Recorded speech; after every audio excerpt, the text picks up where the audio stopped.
Literatura y libertad, más allá del mito de la Revolución Francesa y sus romanticismos. En su alianza con el racionalismo, la literatura exige abrirse camino en el ejercicio de la libertad, con frecuencia a través de la lucha, en el contexto de una sociedad política organizada estatalmente. Este hecho se manifiesta ya de forma plenamente consumada en la Grecia clásica y alcanza en el contexto de las representaciones teatrales probablemente su máxima expresión.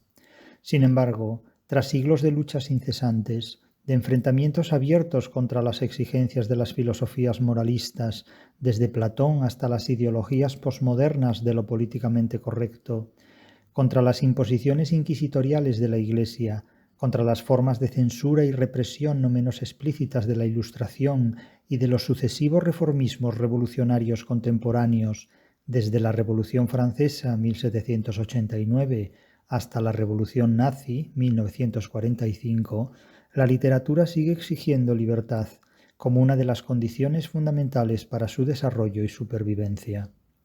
Una libertad en la expresión autorial, en la comunicación social y en la interpretación y transducción científicas.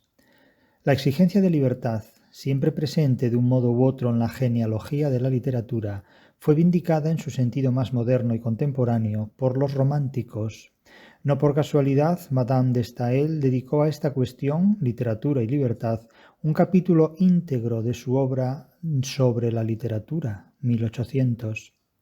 Cito: el progreso de la literatura, es decir, el perfeccionamiento del arte de pensar y de expresarse, es necesario para la constitución y la conservación de la libertad.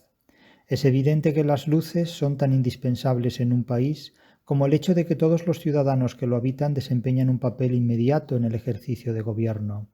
Pero también es cierto que la igualdad política, principio inherente de toda constitución filosófica, no puede subsistir si no establecéis en la educación las debidas diferencias, con mucho más cuidado del que puso el feudalismo en sus arbitrarias jerarquías.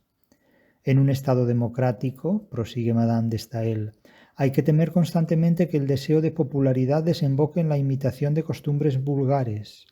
Más bien tendríamos que persuadirnos de que es algo inútil e incluso nocivo alcanzar, frente a una multitud a la que se trata de cautivar, una superioridad demasiado manifiesta. El pueblo se acostumbraría a elegir magistrados ignorantes y zafios. Tales magistrados eclipsarían las luces e inevitablemente la pérdida de las luces conduciría al servilismo del pueblo. Las nuevas instituciones deben forjar una nueva mentalidad en aquellos países que pretenden instituirse en libertad. Mas, ¿cómo podréis fundamentar algo en la opinión pública sin el auxilio de escritores distinguidos? Hay que estimular el deseo en lugar de exigir obediencia, y aun cuando con razón un gobierno considere que tales instituciones han de establecerse, deberá siempre respetar la opinión pública para demostrar que así consensúa lo que desea. Solo los buenos escritos pueden a la larga dirigir y modificar determinados hábitos nacionales. En lo íntimo de su pensamiento, el hombre conserva un refugio de libertad impenetrable a la acción de la fuerza. Los conquistadores han asimilado con frecuencia las costumbres de los vencidos. La convicción ha cambiado por sí misma tradiciones ancestrales. Solo a través del progreso de la literatura es posible combatir eficazmente viejos prejuicios. Fin de cita de Madame de Staël. Pero la lucha por la libertad de la literatura nunca es gratuita.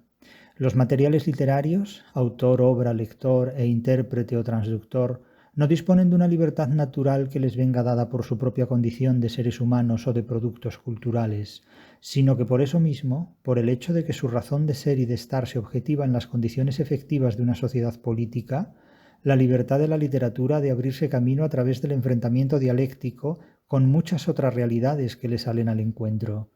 Todos los usos de la idea de libertad pueden organizarse o declinarse en tres casos fundamentales, que desde la publicación de Las ascuas del imperio, capítulo esencial de la crítica de la razón literaria, he denominado genitivo, dativo y ablativo, es decir, libertad de hacer algo, libertad para hacer algo y libertad en determinadas condiciones. Los tres casos están concatenados entre sí y se desarrollan de forma integradora, pues siempre que un sujeto existe, dispone o no, es decir, positiva o negativamente, de libertad, de hacer algo para algo o alguien en un contexto o circunstancia dados. ¿Cuál es, pues, desde este conjunto de premisas, la libertad de que pueden disponer los materiales literarios? Vamos a verlo desde la crítica de la razón literaria.